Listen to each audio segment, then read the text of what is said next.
crypto asset. But I think that, look, in times of stress in the markets, the real serious stress like we're seeing right now, a source of cash is a source of cash.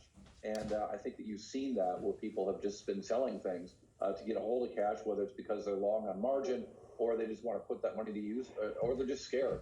But I think that, as crypto matures as an asset, I think you're going to see it behave like other assets. And when the time is to get out of assets, crypto is yet another asset. I think you're going to see people leave.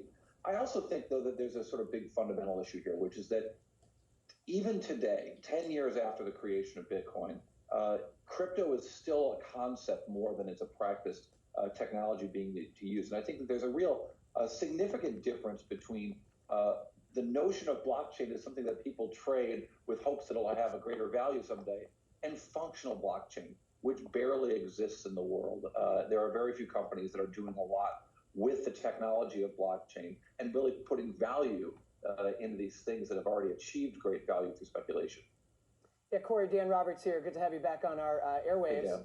Hey, separately from the debate right now about, safe haven or not, and is it uncorrelated or correlated to stocks, it seems to me it's just uncorrelated and behaves on its own. But separate from that discussion, you do have so many people in the crypto world, and I'm glad you just alluded to it, who still say, well, its best use case is as a store of value. It's an investment. They've moved away from trying to talk about what will the killer app be, and now they just say the killer app is the investment itself. It's a store of value. Now, we can argue about whether it's been a store of value, but I'm glad you bring up functional blockchains, because one kind of excitement around, say, Libra is maybe that will be what brings crypto in general into the next phase, into its use for commerce.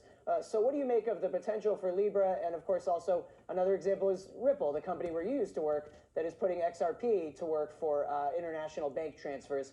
So what might be the functions coming up separately from just a store of value?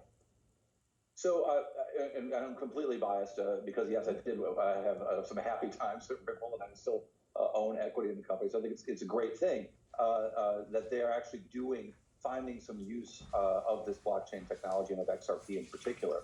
But I do think that, it's a very peculiar technology in that in the creation of the technology, Satoshi figured out a way to attach value to it. If you could have attached value to TCP/IP when it was first created, and you could have bought the packets with hope that someday they would invent, I don't know, Instagram.